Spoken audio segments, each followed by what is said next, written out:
Hi, and welcome to Talk to Us. I'm Avi Arditi from VOA Learning English in Washington, and welcome to our first Google Plus Hangout. Um, we're going to be talking today for the next few minutes about the natural rhythm of English, or as our guest puts it, don't stress about sentence stress. Now, our guest joining us from Los Angeles by Skype. We'd hope to have her. We had a little problem with getting her into the Hangout here, but joining us by Skype is the voice of Lita Baker. Good morning, Lita. Good morning. How are you? Fine, thanks. And we have two participants with us today in our Google Plus Hangout. We have Alpha, who is from Guinea Conakry, and he's joining us from Malaysia. Hi, how are you, Alpha? I'm good. How are you too? I'm fine, thanks. And also joining us is Carolina from Colombia. Good morning, Carolina. Good morning. Good morning. Hi, how are you? Okay, well, so now a little bit about, just a little background about our guest. Lita Baker has taught English at the university level for more than 25 years. She's the author of numerous textbooks. Frequent presenter and trainer in the areas of listening, speaking, pronunciation, and materials development. Lita is also the president of Black Ink Unlimited, a company that specializes in writing and editing materials for English language learners all over the world. Lita, thank you for joining us today by Skype. So over to you for a little bit of an explanation about the rhythm of English. Okay. When Avi and I were talking about a topic that would work in this framework, something related to pronunciation, the topic that came to my mind immediately was the topic of sentence stress. Because, can you hear me? Yes, Lita, we can hear you. Go ahead. Okay. Yeah, so I picked this topic because it is of the many characteristics that typify spoken English. Sentence stress is probably the most important one. So if I were teaching a pronunciation course, this would be one of the very, very first things that I would present to my students. So there are two things that I wanted to talk about today. The first one is the question of what is sentence stress? And the second question is how sentence stress is related to meaning in English. And so we'll see if we have time for both of those questions, but I think for sure we'll be able to get through the first one. So to start with, the first question is, what is stress? And I'll start by asking you to think about the word stress and what that word means to you normally, the kind of the common meaning of the word stress. So if you're feeling stressed, how do you feel? So how about Carolina? Would you like to answer that question? How do you define stress when you hear that word? What do you think? What's the first thing you think of for the meaning of the word stress? Is the force in the special or principal word in the sentence? I think, yes, that is a force in word in the sentence. Or, well, Lita, do you mean stress like the emotional stress we feel or physical stress? Well, that's what I was getting at, but if I understood Carolina correctly, then she's right. She said the principal word in a sentence, Very correct? Good. Very good. Is that what she said? Okay, so, right. So we're not talking about the kind of stress that you feel if you have to go to the dentist or if you're going to go have a big exam. We're not talking about that kind of stress where you're all worried and you feel uncomfortable. The stress we're talking about, in some textbooks call it accent, but accent is actually, that's not the word that we use in the United States. When we say stress, what we are talking about is words that have three characteristics in a sentence. Okay, are you ready? Three things that are the characteristics of a stressed word. Number one, stressed words are longer. Number two, stressed words are higher.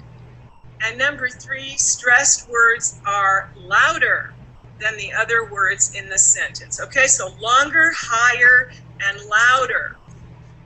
So if you hear a word like, I'm going to the market, the word market, can you hear how that word is higher and it's longer?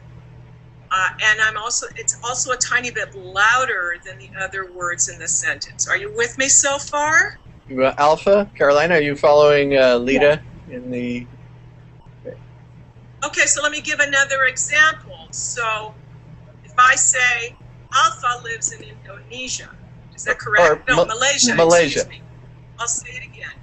Alpha lives in Malaysia.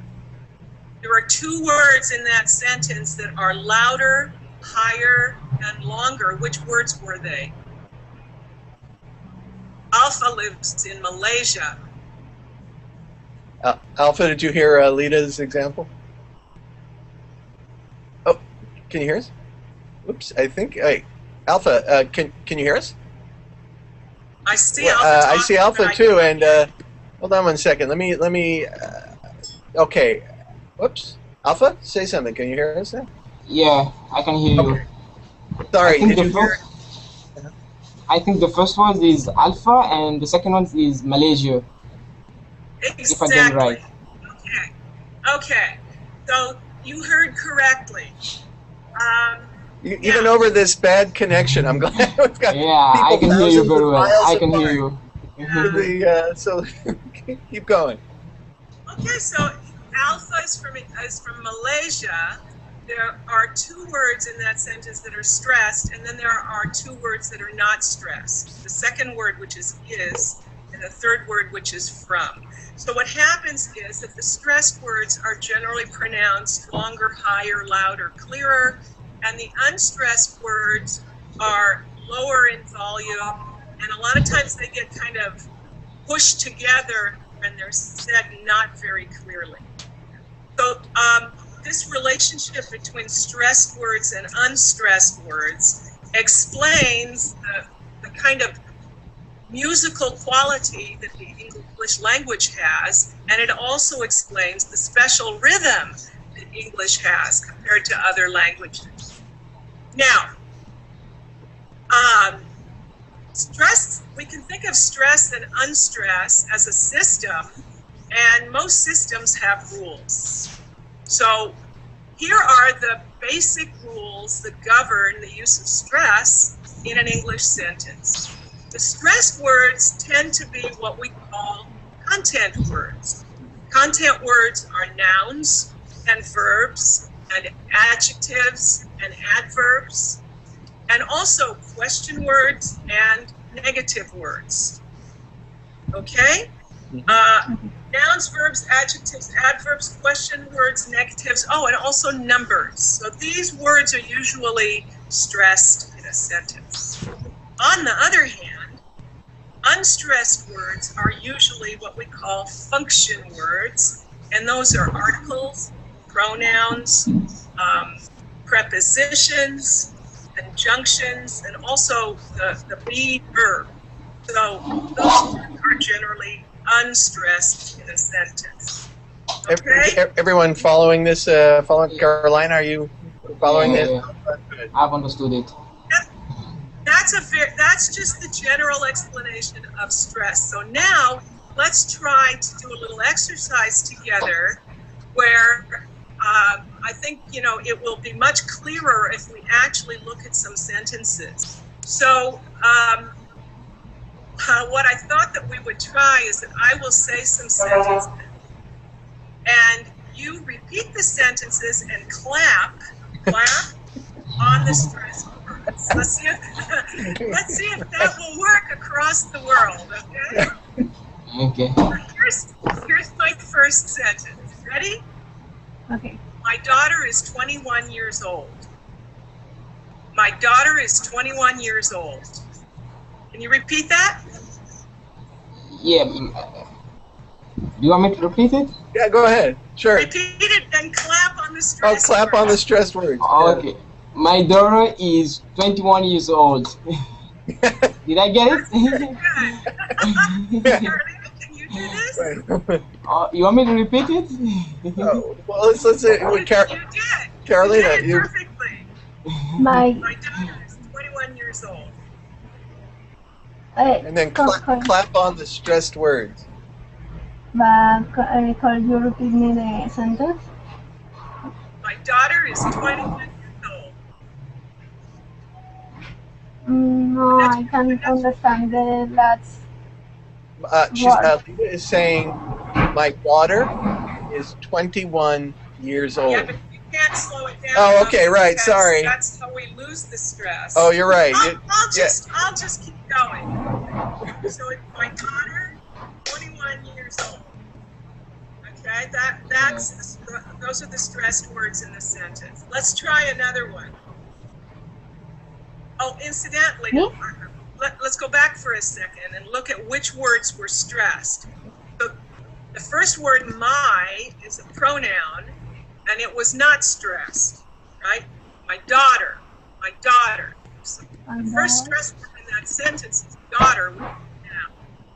So the pronoun was not stressed, the noun is stressed, the verb was not stressed, the number 21 was stressed, and the last word old was also stressed. That's an adjective. So my daughter is 21 years old. Okay? My daughter is 10 years old. Okay, I know you said something, Carolina, but I could not hear it clearly. I'm so sorry. Let's try another sentence. Lita, can I break in for just a second? We've Sure. just had Falade. Hello, Falade, can you hear us? Can you hear me? We have another participant has joined us. Falade in Nigeria. Are you there? Can you hear me? Say something, Falade. Hello? Uh-oh. I see him, but I cannot hear anything. Wait. Let me try sending a chat to him, and let me see if I can. Can you? Whoops, he's moving around. It's the fun of a live broadcast on YouTube.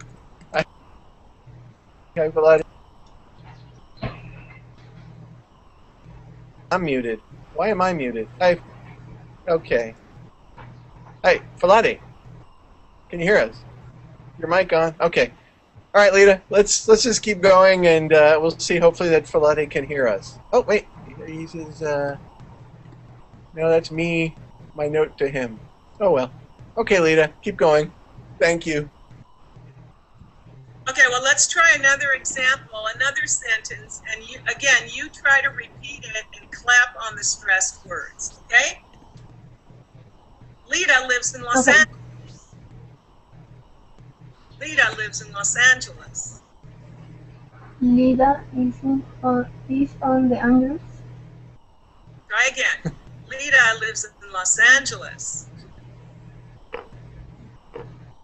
Lita lives in Los Angeles.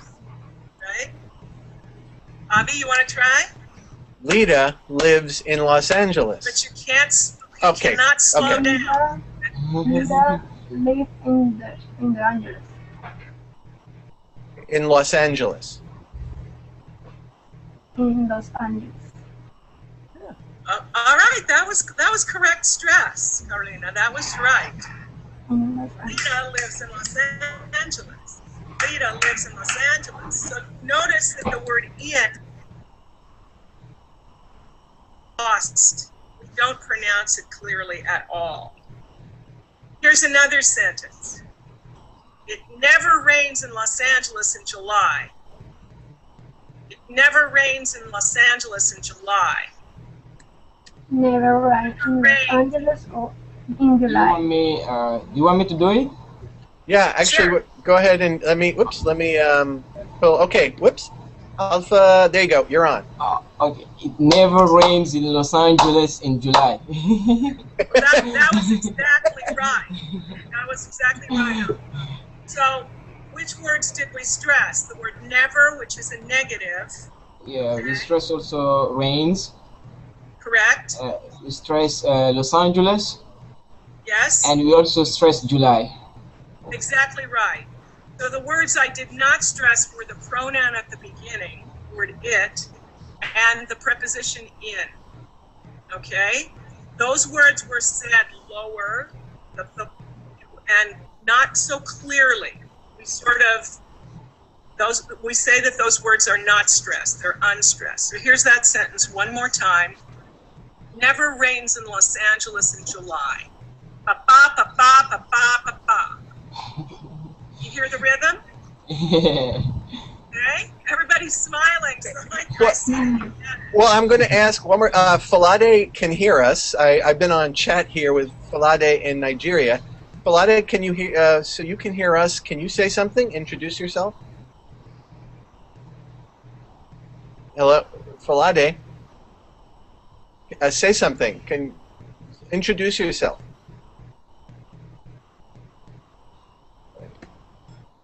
No? Huh. Well, I know, but it, wait. Is your mic muted? Can you unmute your mic if it's muted on your computer? Because we can't hear you.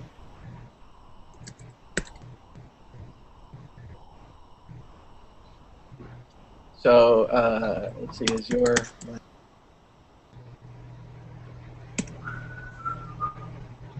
Let's see if we can get Falade. I mean, the good news is he can hear us, but the bad news is we can't hear Falade. But Falade, one more time. Can you say something? If not, let me see here. No, we still can't. He just asked, "How about now?" No, we still can't hear you. Okay, well, Lita, you know what? We actually are running out of time. We're going to have to give up our studio for the next show. So if is this a good time? Can we wrap up maybe, or say we're going to have you back for a fuller explanation of? I'd be happy to come back, and I guess where we could wrap it up right now is the answer to the first question. The first question was, what is sentence stress? And the answer, which I think our listeners understood very well, is that normally words that are stressed in a sentence, which is to say that they're louder and clearer and higher in volume, are the content words, the nouns, the verbs, the adjectives, the adverbs, negative words, and numbers. And the thing that I forgot to say before is that these are called content words because they're the words that carry the information in a sentence, right? Nouns are things, verbs are actions, so these are the most important words in a sentence. They carry the meaning, and so that's why we stress them in English. Well, we can stop there. You know what? Perfect timing, because they've just started the music in the studio to do the air check for the next show. We've got music here in the background. Okay, so we're wrapping up here, but I want to invite all of you to keep learning. Head over to our website, learningenglish.voanews.com. I hope you'll subscribe to our YouTube channel, VOA Learning English channel on YouTube. Follow us on Twitter. Like us on Facebook. Connect with us on LinkedIn. I'm Avi Arditi from VOA Learning English. I want to thank Alpha from Guinea Conakry, Malaysia. Thank you, Alpha. I want to thank Carolina from Colombia for joining us. I want to thank Falade from Nigeria, who unfortunately we couldn't hear, but we just got a nice wave, and we waved back. And I want to thank Lita for joining us by Skype, and to thank her for agreeing to come back for more of an explanation of this very important topic. I'm Avi Arditi, VOA Learning English in Washington. We'll see you next time. Take care. When will the next time Bye-bye. in this